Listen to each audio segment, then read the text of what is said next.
భారతీయ పురాణాల నిగూఢ లోకంలోకి స్వాగతం. కాల గమనంలో మరుగున పడిన అద్భుత రహస్యాలు మీకోసం. స్కందుడు లేదా కార్తికేయుడు శివుని మూడవ కంటి నుంచి వెలువడిన అగ్నికీలల నుండి జన్మించాడు.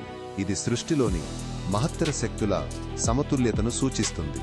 కృష్ణుని మనవడు అనిరుద్ధుడు బాణాసురుని కుమార్తె ఉషను వివాహం చేసుకున్నప్పుడు శివుడు బాణాసురుడి పక్షాన నిలబడి కృష్ణుడితోనే యుద్ధం చేశాడు. ఇది దేవతల మధ్య సంక్లిష్ట సంబంధాలకు నిదర్శనం.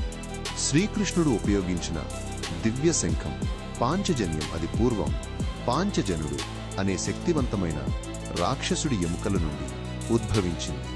సముద్ర మథనం నుండి ఉద్భవించిన ఉచ్చైశ్రవం అనే అద్భుతమైన తెల్లటి గుర్రం దేవతలు మరియు రాక్షసులిద్దరూ కోరుకున్న అత్యంత విలువైన రత్నమిది.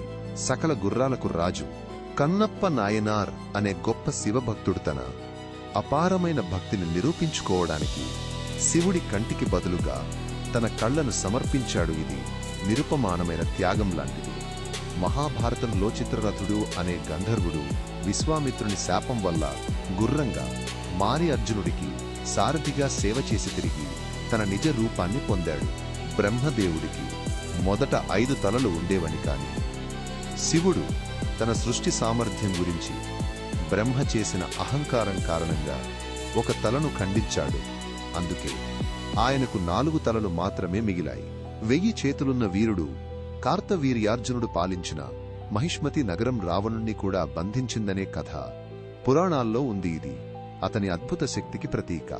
వేదాలను మహాభారతాన్ని రచించిన వ్యాస మహర్షి పరాశర మహర్షికి మత్స్య కన్య అయిన సత్యవతికి జన్మించాడు. ఇది ఆయన దైవత్వం మానవత్వం కలగలిసిన అద్భుతమైన నేపథ్యాన్ని చూపుతుంది.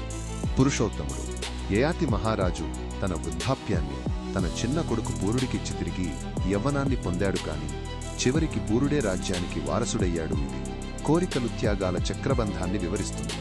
ఈ రహస్యాలు వేద కాలం నుండి నేటి వరకు ప్రవహించిన ఒక అగాధమైన నదిలో దాగి ఉన్న అపురూపమైన ముత్యాల లాంటివి. వాటిని తెలుసుకున్నప్పుడే మన ఆధ్యాత్మిక ప్రయాణం పరిపూర్ణమవుతుంది. ఈ అద్భుతమైన జ్ఞానామృతాన్ని ఆస్వాదించడానికి మా ఛానల్కి ఇప్పుడే సబ్స్క్రైబ్ చేయండి.